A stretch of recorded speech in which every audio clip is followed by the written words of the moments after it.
Oi, gente! Bem-vindos a mais um vídeo aqui no canal. Hoje vamos fazer um vídeo muito diferente do normal, tô animada. Pra quem não sabe, eu sou jornalista. Eu me formei no meio desse ano na faculdade de jornalismo e já tem um tempo que eu tô querendo trazer uns conteúdos um pouco diferentes pra vocês, numa pegada realmente mais jornalística. Não noticiosa, mas basicamente pegar um tema e explorar ele mais a fundo, fazer, apurações e trazer pra vocês alguma questão em alta. Se der certo, eu pretendo até fazer esses conteúdos assim, talvez uma vez no mês, quem sabe. E eu fiquei pensando, cara, o que eu vou fazer pra começar, né? Qual vai ser meu primeiro vídeo nesse estilo? E nada mais justo do que começar por ela, né? Começar pela Colleen Hoover. Mais especificamente, a pergunta, né? Por que a Colleen Hoover é problemática? Eu vejo muita gente com essa dúvida, né? Muita gente fala muito mal dela, muita gente fala muito bem. E eu, pessoalmente, não estava conseguindo achar um lugar que centralizava todas as informações sobre ela e, enfim, o lado positivo, o lado negativo. Então eu dei uma investigada nas problemáticas e nas polêmicas que a Colleen já se meteu. Algumas, tá? Não todas, porque tem coisas que são muito, micro-nichadas, aí não ia trazer pra vocês. Mas eu trouxe algumas coisas pra gente explorar esse tema. Sem mais delongas, vamos ao vídeo.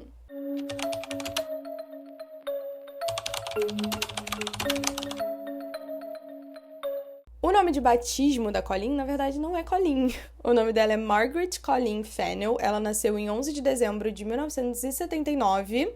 Então, hoje em dia, ela vai fazer 46 anos, né, esse ano. Em 2000, ela se casou com um cara chamado Heath Hoover, e eles tiveram 3 filhos juntos, e ela adotou o sobrenome dele, né, quando eles casaram. A Colleen é formada em serviço social por uma faculdade lá no Texas, e ela trabalhava como assistente social, ela trabalhou em várias coisas ligadas a essa área antes de se tornar escritora. A carreira literária dela começou lá em 2012, quando ela publicou de forma independente o primeiro livro dela, que foi Slammed. Esse livro foi traduzido para o português como Métrica. Na época, ela ganhava $9 por hora como assistente social. Ela morava num trailer com o marido e os filhos. O marido dela era caminhoneiro. Mesmo sem ter uma editora por trás dela, sem ter nenhum tipo de divulgação profissional, depois de 7 meses, Slammed entrou para a lista de best-sellers do The New York Times. Essa lista do The New York Times, gente, dá para fazer um vídeo, assim, uma análise só sobre ela, enfim, tudo que envolve isso. Mas é considerado, hoje em dia, a lista mais importante de livros, né? Se você chega na lista de best-sellers do The New York Times, você é fodástico. Quando o livro dela atingiu esse marco, ela pôde sair do emprego dela e começou a se dedicar 100% à escrita. Atualmente, ela já atingiu o marco de autora número 1 da lista do The New York Times. No total, ela tem 26 livros publicados, né, entre romances completos. Ela também tem umas novelas, assim, uns contos. E ela transita aí entre os romances contemporâneos, tem coisa mais jovem, né, mais novo adulto, tem coisa adulto. E tem também os thrillers psicológicos, né? Que ela tem Verity e Layla. Alguns dos romances dela também podem ser considerados thrillers psicológicos, dependendo do ponto de vista. Além da carreira dela com os livros, em 2015 ela fundou a The Bookworm Box, que é uma livraria beneficente. Nessa livraria tem um evento de autógrafos que chama Book Bonanza e reúne mais de 200 autores todos os anos. Esse projeto também tem leilões anuais para arrecadar fundos destinados a bancos de alimentos e outras instituições de caridade lá nos Estados Unidos. E até hoje essa iniciativa já doou mais de $1 milhão para ajudar essas pessoas em situação de necessidade. Eu acho importante eu também trazer as coisas positivas, né, os impactos positivos que a Colleen já conseguiu ter através do trabalho dela. E basicamente essa é a história de como uma assistente social virou a Colleen Hoover, né?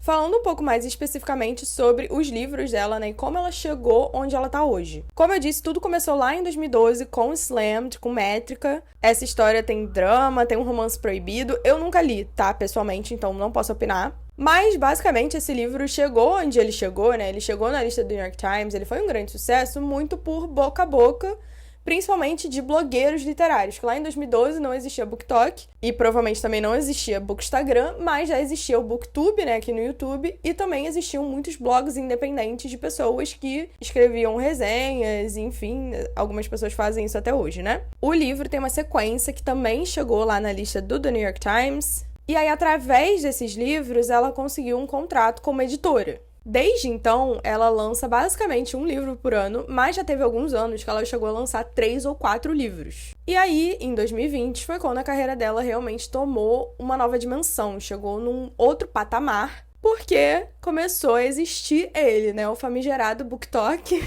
Muitos autores fizeram suas carreiras, né, no BookTok, e a Colleen foi uma dessas. Ela já tinha um sucesso moderado, muito dentro dos Estados Unidos, mas o BookTok veio pra fazer ela ser muito, muito famosa, porque as pessoas liam os livros dela e postavam reviews, postavam vídeos lendo e influenciavam outras pessoas. Eu fui uma das pessoas que foi influenciada pelo BookTok na pandemia, ela e Colleen Hoover. Eu já li vários livros da Colleen e todos eles foi tipo 2021, 2022 no máximo que eu li. Esse impacto ficou ainda mais claro quando, em 2022, depois de 6 anos do seu lançamento, É Assim que Acaba chegou no primeiro lugar da lista do The New York Times. Nesse mesmo ano, ela vendeu mais de 20 milhões de exemplares ao redor do mundo, sendo 2 milhões só aqui no Brasil. Então dá pra gente ver também o grande impacto que a Colleen conseguiu ter no mercado tão distante geograficamente do dela. Pra vocês terem uma ideia do alcance, em determinado momento, ela chegou a vender mais do que a Bíblia e ela ocupou 6 das 10 posições da lista de ficção do The New York Times. Porque a lista do New York Times é dividida em gêneros e, enfim, algumas coisas. Em 2023, ela foi eleita uma das 100 pessoas mais influentes do mundo pela revista Time. E atualmente ela tem milhões de seguidores em todas as plataformas dela. E ela é a segunda autora mais seguida do Goodreads, perdendo apenas pro Stephen King, né, gente? Também não é pra tanto. E uma coisa que eu tava muito curiosa em saber é como a Colleen lida com as críticas negativas, né? Porque todo mundo, quando tem uma ascensão tão rápida assim, e meio que estoura do dia pra noite, que foi o que aconteceu com ela na pandemia, sempre tem muito hate junto, né? Mas pelo que eu li, a Colleen não se apega muito às críticas negativas. Ela já disse que prefere manter os focos nos leitores que gostam das histórias dela. Então tem uma frase dela que é: quando você tem 5 livros na lista de mais vendidos, é difícil ficar chateada com as críticas. Basicamente, ela, cara, eu tô ganhando dinheiro pra caralho, tem muita gente que ama os meus livros, você acha que eu vou me importar com os haters? Claro que não! E É Assim que Acaba tem um impacto muito grande nessa relação dela com o público dela também, porque pra quem não conhece, pra quem nunca leu, É Assim que Acaba fala de uma história de violência doméstica, e quem leu o livro viu que no livro tem uma nota da Colleen falando que ela se inspirou na história real da mãe e do pai dela pra escrever esse livro. A mãe dela é como se fosse a Lily Bloom. Então ela fala que muitos leitores já contaram que decidiram deixar situações violentas depois de ler esse livro, e para ela esse é o maior impacto que a escrita dela pode alcançar. Hoje, conhecida carinhosamente pelos fãs como Corro, ela é um dos nomes mais poderosos da literatura contemporânea, isso é inegável, mas nem todo mundo concorda.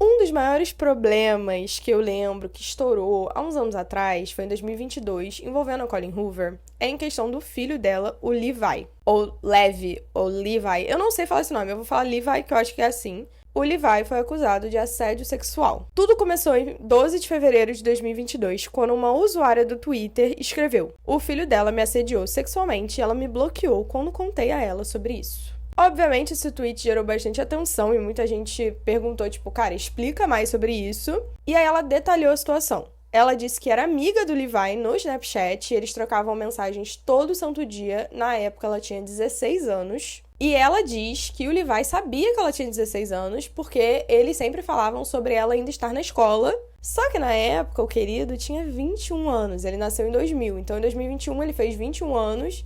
O que significa que ele era um adulto conversando todos os dias no Snapchat com uma adolescente. Que estranhíssimo, né? Essa menina compartilhou vários prints de conversas mostrando que ela enviou mensagens pra Colleen no Instagram explicando o caso.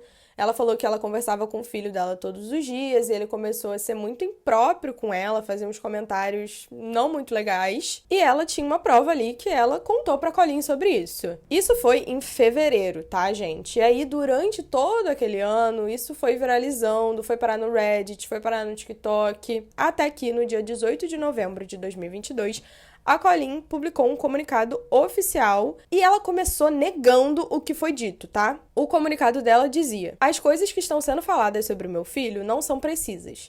Dizem que bloqueei uma garota que me contou que ele a havia agredido sexualmente quando tinha 16 anos. Isso não é verdade. Meu filho e uma garota eram amigos online há vários meses, eles nunca se encontraram pessoalmente. Ele disse algo em uma mensagem que a deixou desconfortável, pediu que ela enviasse uma foto. Ela me mandou uma mensagem sobre isso, mas eu não cheguei a ler. Ela pensou que eu tivesse lido e, como não respondi, ficou chateada. Depois publicou no Twitter que meu filho havia pedido uma foto. Assim que descobri essa história, meses atrás, entrei em contato com ela. Nós conversamos sobre o que aconteceu, pedi desculpas, agradeci por ter me alertado e ofereci a ela nosso endereço e o contato do advogado, caso quisesse prosseguir. Tornei o meu filho responsável pela mensagem inadequada, tratei o assunto diretamente com ela e também com ele. Só que muita gente acha que ela fazendo esse pronunciamento, ela deu uma boa passada de pano pro filho dela, né? E ela nem mencionou o fato de que o filho dela era um adulto conversando com uma adolescente, né? Então, essa problemática do filho dela é uma coisa que ainda gera muita controvérsia até hoje, muita gente tem opiniões muito divergentes sobre isso.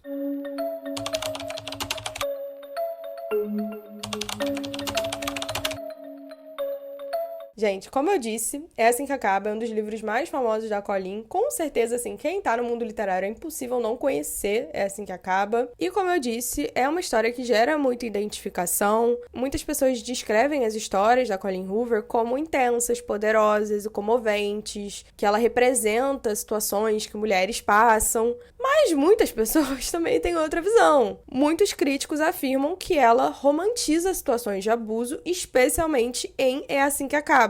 Um crítico específico falou que a obra transmite mensagens antifeministas, se apoia em estereótipos misóginos e chega a sugerir que a violência doméstica pode ser romantizada. E essa discussão sobre a romantização da violência doméstica nesse livro também atingiu seu ápice em 2022. 2022 não foi um ano legal para Colleen. Ela anunciou o lançamento de um livro de colorir inspirado na protagonista de É Assim que Acaba, que é a Lily Bloom, uma mulher que vive um relacionamento abusivo. Só que pegou muito mal, né? Foi considerado insensível, fora do tom. Teve uma onda de crítica tão forte que o projeto foi cancelado. Esse livro de colorir nunca chegou a acontecer de verdade. Na época, ela fez uma postagem no Instagram assumindo a falha. Ela escreveu: "Eu ouvi vocês e concordo. Sem desculpas e sem apontar dedos.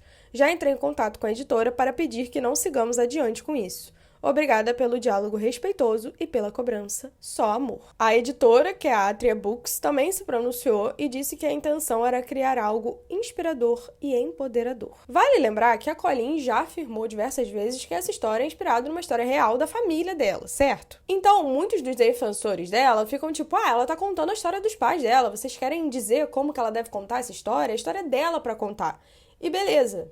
Eu entendo esse lado, muitos críticos também entendem esse lado, só que muita gente também diz que a questão não é ela escrever sobre violência doméstica, é a forma como ela divulga isso. É Assim que Acaba é frequentemente classificado como um romance. A personagem principal, spoiler, nunca denuncia o agressor dela e ela também decide criar a filha dela com esse monstro. E isso pode passar a impressão para as pessoas de que isso é aceitável. Só que, além dessa questão aí do livro de colorir, a Colleen nunca veio dizer nada sobre essas questões de romantização de abuso. Em entrevistas, ela já disse: "Se as pessoas não gostam do que escrevo, tento simplesmente evitar esse lado. Eu entendo, mas não me incomoda. Sei que há pessoas lá fora aproveitando o meu trabalho, e é nisso que mantenho o meu foco." Então ela basicamente fica... É aquilo que eu falei lá atrás, né? Ela fica... foda-se os haters, tem gente que gosta do meu trabalho e eu vou focar nisso. Só que a polêmica desse livro também se estendeu à adaptação cinematográfica. Esse livro ganhou um filme.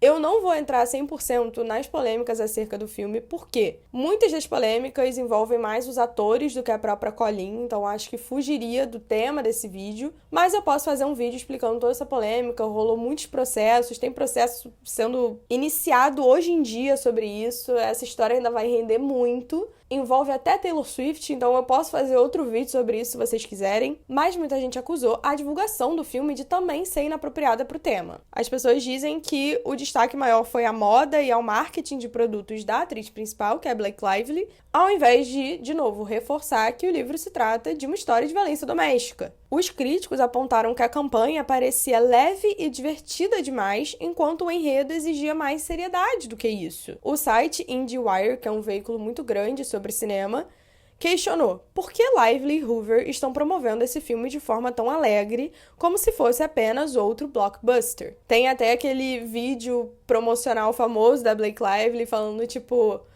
chame suas amigas, use floral e vamos assistir é assim que acaba. Hello, Blake Lively here. Colleen Hoover. And It Ends With Us is in theaters now, so grab your friends, wear your florals, and head out to see it. Pega um pouco mal. E aí, pra complicar ainda mais, teve toda essa questão que o diretor Justin Baldoni foi acusado de ter criado um ambiente desconfortável nas gravações. De novo, não vou entrar exatamente nessa questão. A minha opinião pessoal sobre isso, eu vou falar aqui rapidamente. Eu acho que esse filme foi divulgado de forma muito errada. Eu, pessoalmente, acho que eles perderam uma puta oportunidade de fazer um trailer e uma divulgação inicial, tipo de comédia romântica normal, só com os momentos bons do Ryle e da Lily, e deixar as pessoas se assustarem no cinema. Eu acho que seria uma boa saída para eles manterem esse tom mais descontraído, principalmente no começo da divulgação, porque eles estariam realmente fazendo uma coisa assim mascarada, para depois eles virarem e ficarem tipo, viu? Um relacionamento pode parecer maravilhoso, mas é isso que tá acontecendo. Pra trazer conscientização sobre essas situações de abuso escondido, né? Nem todo abuso é escancarado. Muitas mulheres sofrem por anos e anos e anos até alguém descobrir, até alguém desconfiar. Então, eu super concordo com essa crítica. Eu acho que eles lidaram muito mal com toda essa promoção do filme. Eu senti que, se é pra divulgar que é um filme sobre violência doméstica, então trate com alguma seriedade. Enfim, podemos conversar sobre nos comentários.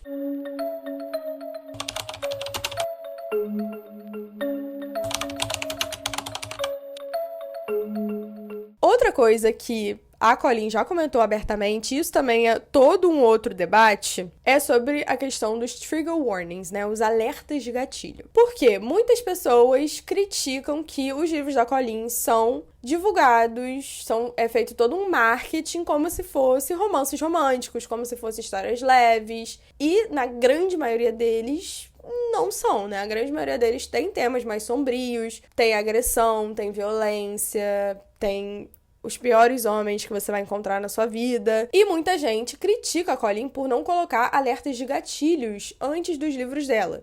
Isso é uma coisa que tem popularizado mais nos últimos anos. Muitos autores colocam no começo, se você tem problema com menções de luto ou menções de agressão, talvez esse livro não seja pra você. E a questão não é isso da Colleen colocar ou não. Pra mim, a questão é a resposta dela em relação a isso. Eu nem sabia que essa polêmica existia até eu começar a pesquisar para esse vídeo e realmente não achei de bom tom. Em um texto que já foi deletado, intitulado My Thoughts on Trigger Warnings, então meus pensamentos sobre alertas de gatilho, ela escreveu: como leitora, com minhas próprias experiências de vida, entendo que existem assuntos que algumas pessoas não querem ler. Mas como escritora, há muitas coisas que não quero que sejam reveladas nas sinopses dos meus livros. Então ela basicamente falou, tipo, eu não vou botar alerta de gatilho porque é spoiler. Tipo, ela prefere que talvez uma pessoa saia traumatizada de uma leitura de um livro dela, talvez gere um grande gatilho pra alguém, porque, não posso falar que nesse livro tem agressão, isso é spoiler. Então, esse posicionamento dela gerou uns debates, né? Porque, de novo, os livros dela costumam abordar temas pesados, temas traumáticos, ao mesmo tempo que também a escrita é feita, né? Eles são narrados em um tom leve, quase divertido. Então, é uma dualidade complicada. De acordo com o veículo Vox, esse contraste é o que torna a obra da Colleen tão peculiar. Suas histórias lidam com dramas intensos, como traumas familiares, mortes prematuras, relacionamentos conturbados, mas as narrativas são recheadas de momentos típicos de comédia romântica. Personagens que se conhecem de maneira fofa, trocam piadas, dividem brincadeiras íntimas, mesmo quando o mundo ao redor deles está desmoronando. E é exatamente esse choque, né, entre essas tramas super pesadas e uma prosa leve e envolvente que faz os livros da Colleen serem extremamente viciantes. Eles são muito fáceis de ler.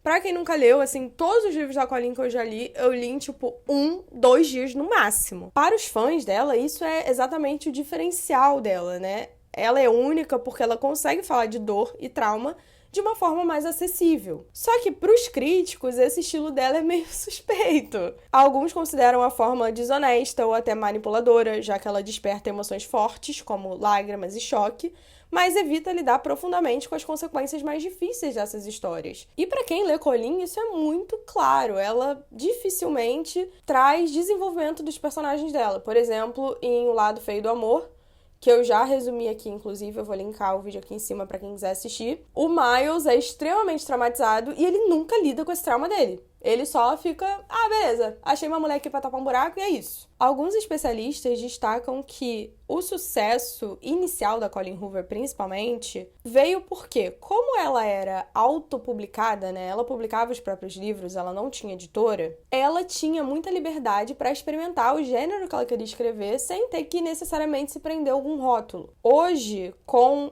grandes livrarias e grandes editoras por trás, tem essa dificuldade de classificar os livros dela corretamente. Então, muitos dos livros dela, de novo, são categorizados como romances românticos, como histórias de aprendizado, e aí você vai ler e é, tipo, uma coisa absurda. E outro ponto desse debate é o marketing. As capas da Colleen são extremamente coloridas, modernas e chamativas. O site oficial dela, ela vende produtos com flores, com caligrafia delicada, piadinhas internas sobre as histórias dela. Só que essa estética é completamente contrastante com a experiência de leitura, que muitas vezes é emocionalmente brutal. Uma crítica específica falou que esse não é um problema apenas da Hoover, mas do mercado de romance no geral, que prioriza tendências de redes sociais e como um livro vai aparecer ali no Instagram, em vez de representar com precisão o conteúdo da obra. Quando eu vejo esse debate, eu penso muito em Uma Vida Pequena, por exemplo. A capa do livro é um cara sofrendo. Então você vai ler o livro, você vai saber que é um cara sofrendo. Inclusive, esse homem é a cara do Sérgio Moro, nunca consigo superar isso. Esse tema também dá todo um outro vídeo, tá, gente? O impacto das redes sociais nas capas de livros e como os livros são feitos, o marketing, enfim. A Colleen, por sua vez, já deixou claro que ela não gosta de rótulos. No perfil dela no Goodreads, ela diz: não gosto de ficar confinada a um único gênero.